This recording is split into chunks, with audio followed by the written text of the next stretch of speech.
So we're now here with Darren Buckley. Darren's come down and joined us in Dover. Darren, do you want to tell us a wee bit about yourself, please? Hi, I've worked on private contract with the Home Office on and off for around 18 years, started in 2002. For the first few years it was direct with the Home Office, doing removals, repatriations, whatever you want to call them, to pretty much anywhere on the planet, taking back failed asylum seekers, rapists, murderers, paedophiles, overstayers. We took back families, we took back anyone and everyone that wasn't allowed to be in the United Kingdom. And you've come forward to UNN, you've seen our work. Why is it that you've decided to speak out on what's going on? To be honest, I've wanted to say something for a while, but I've not actually seen an opportunity to be heard, if that's the right word. And you guys seem to tell it how it is, truthful, unlike the MSM. And it's just, I'd like people to know what's been going on, certainly in the time I've worked in the industry. And it's just time, people need to know what's going on, and most people won't speak up about it, fear of retribution, etc., but not much scares me. So. That's certainly some interesting chats. That's been the big thing we certainly detect, is that people are scared to talk about this issue. They're scared because they might lose a job. They're scared because of the individuals that are involved in this and the highly criminal element. So, the illegal immigration has been an issue into the UK for decades. So when you were first involved in, first of all, can you explain the difference to us between removing someone from the UK and deporting someone from the UK? How they make the decision of those two differences, I'm not quite sure, probably above my pay grade. But basically, if you're being removed, and most people were removed, to be honest, not deported.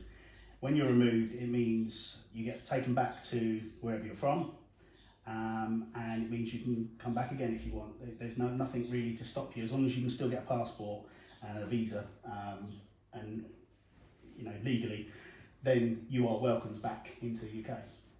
I mean, if you commit a crime here, a serious crime, and you've been to prison, etc., that's more likely to give you a deportation, and then you're banned. That's it, you're not allowed back. I'm not sure if it used to be 10 years, it might be longer, but I know a deportation is normally a serious crime. And I take it this has always been a very well-oiled, well-run machine, Darren, or maybe not the case? I'm not sure anything that the Home Office has done has really been well-oiled, more like greasy palmed. Right. But yeah, no, I say when I started back in 2002, it was bad. They had no clue how many illegal immigrants are in England. Absolutely not a clue, and I don't think they do now. They're coming in from every single port, be it flying, be it ships, driving across on lorries. We all know how they come over, and I don't think it's going to get better. Once we're out of the EU officially, and we've got our borders back, so to speak, if it all goes as planned, things may improve, but it's going to be a decade plus. It's interesting when you talk about our borders, because we actually don't even have any borders, because we're an island, yet still huge amounts of illegal immigration. In your experience, tell us a wee bit about some of the individuals that you removed. Were these the kind of people that would have added value to the life of the United Kingdom, in your opinion, or were they perhaps not the nicest of individuals? In reality, I would probably say, up to today, 99.9% of the people that I've been involved in repatriating were of no use to this country in any way, shape or form. There is a tiny amount that came here and worked legally. I say legally, they weren't entitled to work, but they had a different passport, and they had a different national insurance number from someone else. So they were working, they were paying taxes, they were renting a house, etc. They were doing normal things, but they were here illegally in the first place. So while I have sympathy for the fact that they were here and they were working and they were paying their way, they came here, or once they were here, they became illegal. So they shouldn't really be here. But the rest of them, I've taken back, as I say, murderers, rapists, paedophiles, all sorts. I've been bitten, scratched, punched. They've covered themselves in their own feces. There's literally, I could talk for days about the sort of things we've done. And no one seems to really, the Home Office doesn't care. They give you a job, you do the job, and if it fails or you succeed, yeah, there's the next job. They don't care about you. We've been into places where I've had a gun put in my back and marched back to the aircraft. We've been,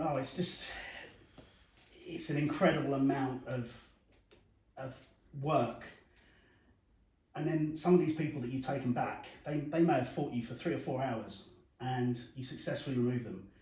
3-4 weeks later, they're getting another parcel and they're coming back to England. Why is it that they want to keep coming back here? What is it about the UK and specifically England that makes people so desperate to keep coming here? Because as we pointed out, people are, crossing the English Channel on a life raft, you're risking your life. It is dangerous waters, people come in frozen trucks.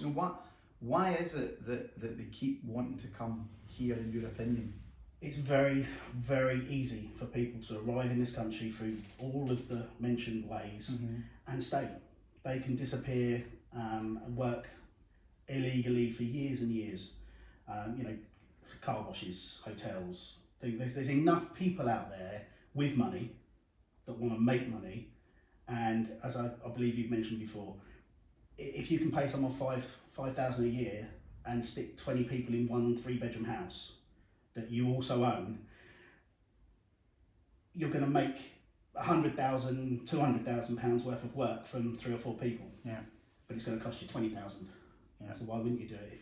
If you're all about the money, illegal immigrants will find an easy way to stay. It's out there, but it's modern day slavery. Yeah. You're bringing people over, or people are coming over. A lot of people are making a lot of money from bringing people over, and they're English, or they are foreigners, but they're here legally and have been here a long time. I'm not going to mention race, religions, or other things because it's all of them. Yeah. They're not limited to one or the other. And Indigenous British people as well that are profiting out of this as well. It's a really terrible, a lack of morals and all of this, and it just seems so many are complicit. And does that even stretch as far as, in your opinion, into government organisations like the Home Office and other bodies that are supposed to be looking out for our side? Absolutely. I think it goes right up to the top. There's backhanders across every level. Even when we used to take someone from the lowest level, let's call me the lowest level, when we took someone back to a certain place in Africa, sometimes a little tip here got them accepted. Now, we were told that's okay to do. So if you're going to tip someone $100 and they're going to accept that, but we know they're from that country. We know they are, 100%. But it's all about that. And that immigration person in certain parts of Africa or Jamaica or China, wherever we are, they know that you can tip them because they've been tipped before. So they make $100, $200 and they accept the person. But they're refusing that person until you pay them. Even though he's from there, they know he's from there, we know he's from there, he knows he's from there. But they want the money. So from the lowest level, that's where it starts. And then it goes up from there. And it right up to the top. We've seen a lot of images as well. Talk us through the deportation removal flights, because we've seen a lot of images of concerned citizens intervening to stop deportations of people who have then turned out to be rapists, bad people. So is it a mixture of commercial and private flights? How does it actually work? Most of the removals and deportations are on commercial flights. You could be sitting there with families and people going off on holiday all around you. We normally have a bit of a gap between us, but if the flight's full, then the flight's full, there's no spare seats. And you can have someone sitting there trying to bite, scream, shout, kick, fight, sitting there in handcuffs, leg restraints, whatever, screaming and shouting at the top of his voice, and people start complaining. You get a lot of sympathy, tree huggers, as I would call them, that like to get involved. Now, what they don't realise is if we're still on the ground, they can be arrested and removed off the plane. And it's happened. I've had police come on and remove people that got involved. And what they don't realise is these people, it's a sanctioned removal by the Home Office, by the government, and these tree huggers don't know why. They don't know why it's been removed. And again, all of the reasons mentioned, paedophiles and rapists, etc.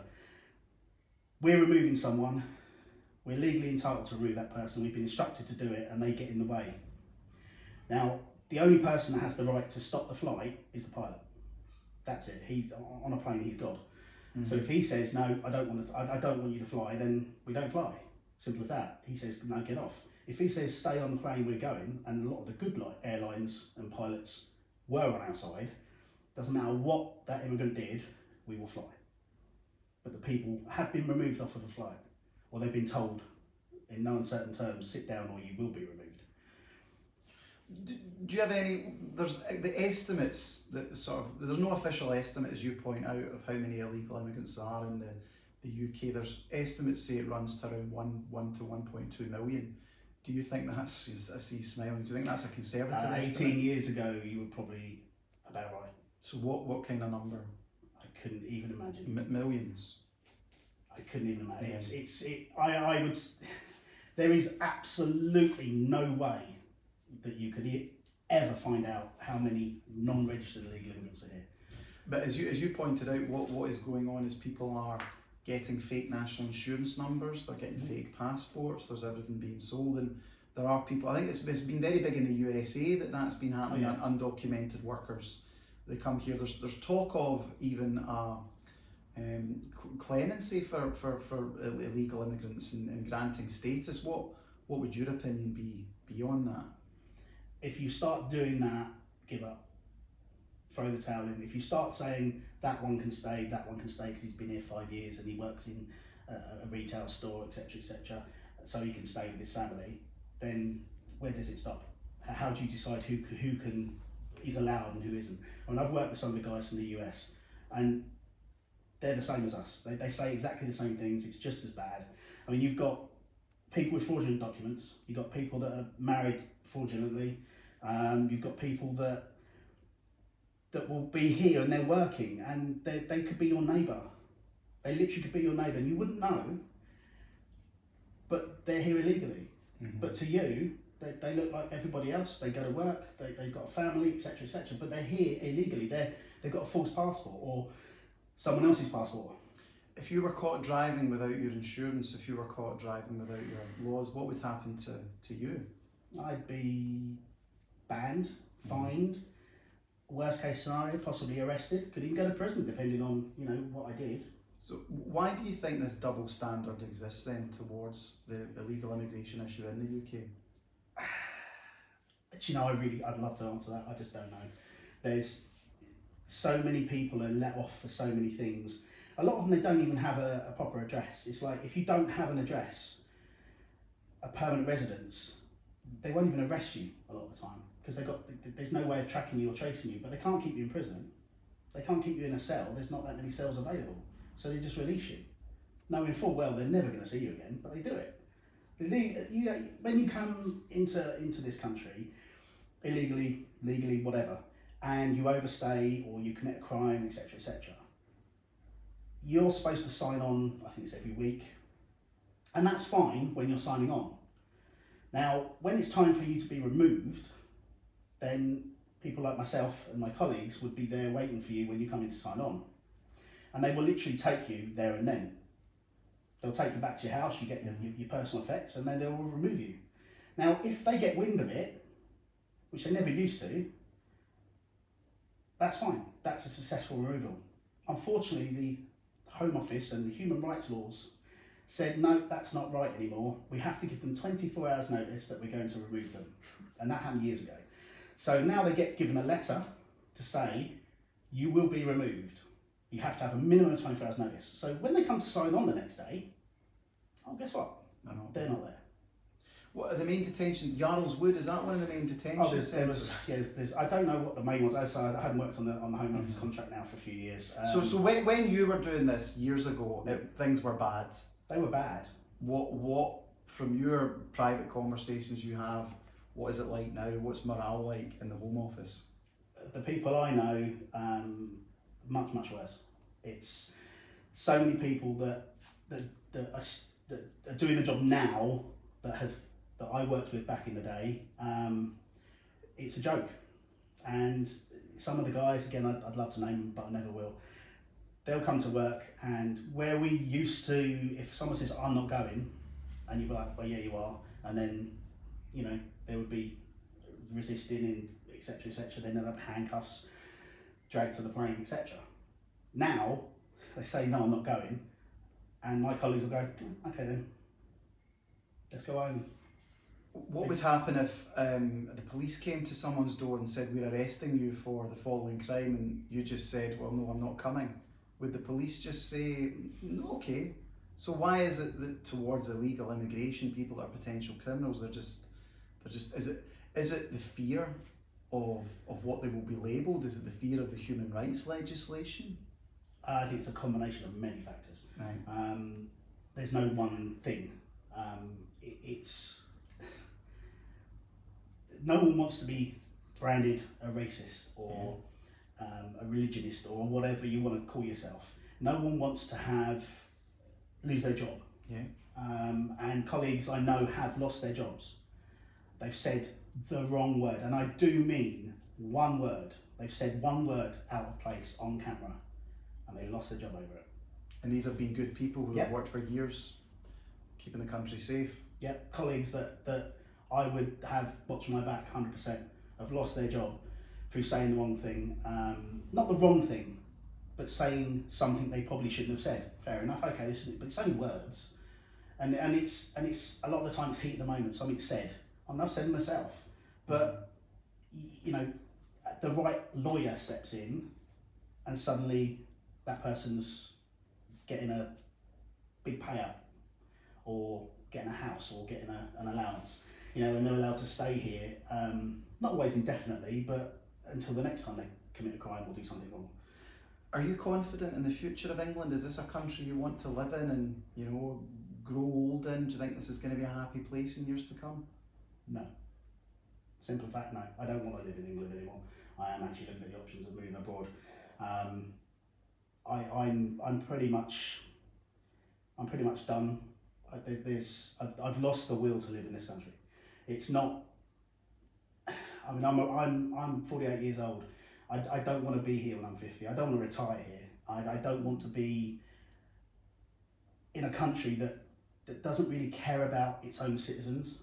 They care about what everyone else thinks about this country, and they care about foreigners. We've been pointing that out, and that actually the government and all these, as we point out, do-gooder types, they actually don't care about these people they're supposed to protect, and they only care about how they look. And it's really a horrible culture we now have, and this disgusting culture, as you say, one false word and you lose your job, one inappropriate thing doing that, and a lot of people gave a lot of support to the Conservative government. They won an 80-seat majority, very much to control immigration, to get Brexit done, especially illegal immigration.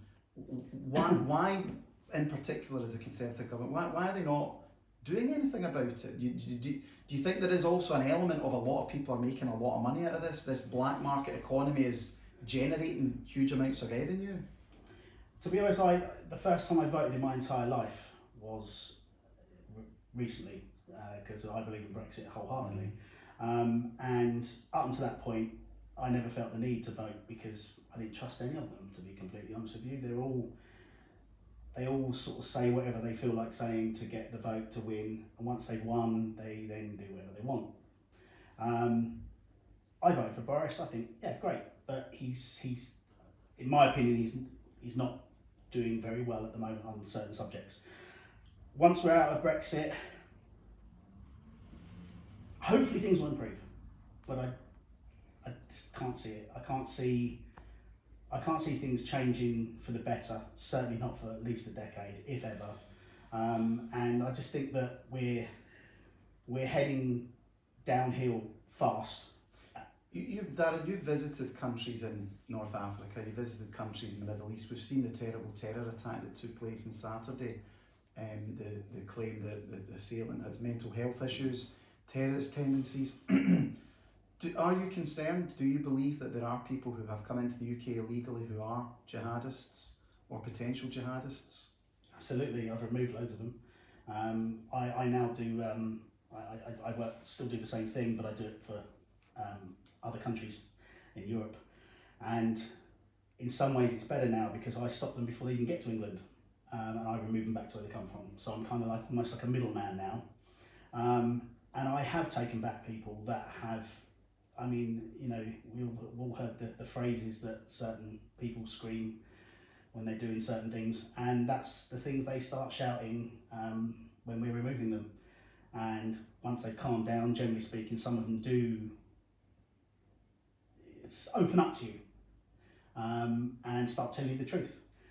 And it's amazing when you hear the truth that they do want you dead.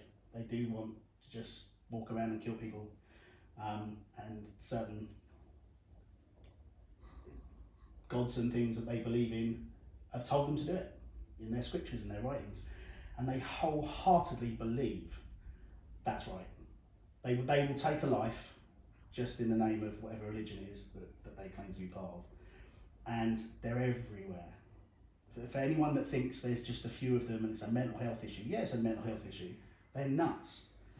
They are crazy people, and they've been radicalised one way or another. What about in terms of these? Because I'm shaking here, mate. Right, okay, Oliver, do you want to take over? That's fine, Tony, well done. All right, mate. Shaking with fear it was. I'm shaking. Is it still recording? It's still recording. Yeah, okay, that's fine. Oliver, you will Take that and get it. 22 minutes. No, well done. Yeah. Well done, 22 minutes. Okay, Oliver? Yep, sure. So, we have a situation where we have a lot of lone wolf terrorists, Islamic terrorists have committed atrocities in France, Germany here as well. Is there potential for larger cells, more organised, that are potentially here in the UK? They're not lone wolves. They may have done it singly on their own, but it goes way wider than that. They're parts, I mean, like the paedophile rings, for example, you know, they've all got their little ways of contacting everyone and sharing their photos. It's exactly the same for any form of terrorist. They will have contacts with hundreds, if not thousands of others. They'll be radicalised by here, there and everywhere. I've taken people back that have told me about these things. You know, oh yeah, we've got 6 or 7 friends that are coming over to be trained for this, that and the other. And it's like, well, and they sit there and chat to you openly about it because they're proud. They're really pleased about what's happening. And they're really pleased that another English person will be killed by one of their colleagues. They're proud. Is the government's duty not to try and keep us safe? Is it not to try and protect us from enemies, well, especially America, foreign and domestic? Do you have confidence that the Home Office, not necessarily, the Home Office has of course had huge cuts to personnel, huge cuts to budgets. Are you confident that the senior people in the Home Office are on top of things? Because we have examples now of people, Salman Abedi, the recent terror attack as well, where people have come and they've killed. But do you foresee this as happening more and more often? Absolutely, 100%. It's going to get worse and worse. It's not improving. It hasn't improved in the 18 years I've been involved in this.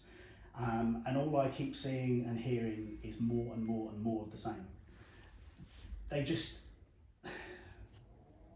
is nothing that the Home Office is doing that I'm aware of.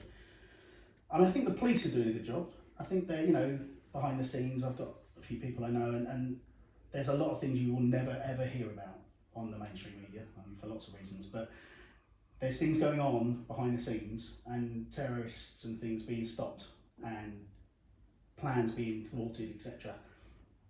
Every day. You know, there's a lot going on behind the scenes, a hell of a lot going on behind the scenes that you and I will never see, and we won't hear. We don't want to hear about it. That's the trouble. We want to hear the good stuff, but there's not much really to report that's good. I mean, when's the last time you saw a news report where there was all positive? I don't think of one. How can we encourage more people to, you know, speak out against what is going on? And because as you pointed out earlier, the fear is your job is taken away from you, your life is ruined, you're labelled being a certain way. How can the silent majority, because the silent majority is worried about what is going on, how can the silent majority get confidence that things are changing? But you seem to think you're quite worried about the way things are going. I wish there was an answer. obviously speak out about anything and everything. You know, call the police if you believe something's not right. I mean, that's what they tell you to do. The more information they have, the more likely they're going to stop people doing something wrong. But we all know about the people on the watch list. Why are they on a watch list? Why are they just watching them doing things? They should be acting on it a lot sooner.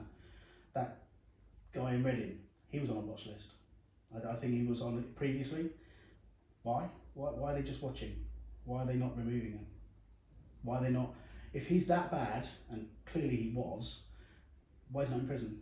Why is he not, not watched but tagged?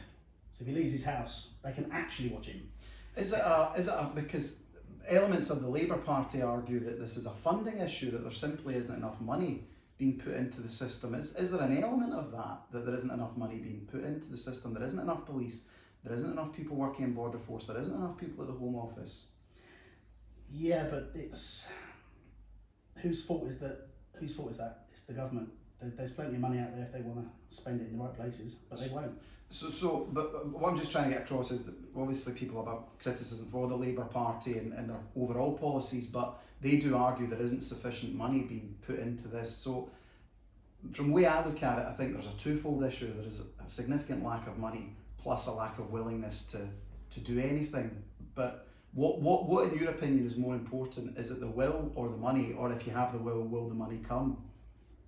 I think the money's there, despite what they say. They claim they haven't got money for this, haven't got money for that, but suddenly they'll find 120 million for an app that doesn't work.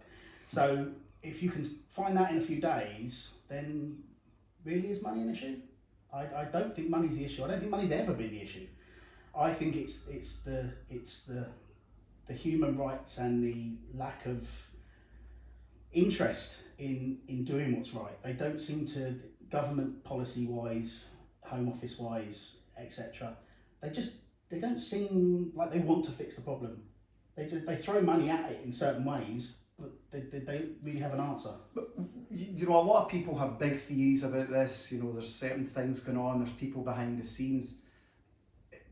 From what we understand, it's such a complicated issue, and there's just so many people either turning a blind eye, profiting from this, or they're scared to do anything about it. Is that fair comment? Absolutely, 100%. There's corruption from the very top right down to the very bottom. There's backhanders, there's lies, there's control.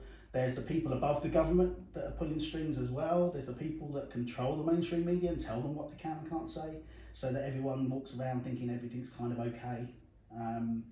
I'll watch BBC and I'll watch Sky and, oh yeah, that's fine. Oh, this is right, that's wrong. Oh, okay, that's fine. I'll go work tomorrow.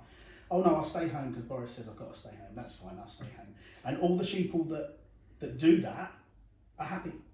They're happy in their everyday lives because they're blissfully unaware of reality. They're blissfully unaware of the truth.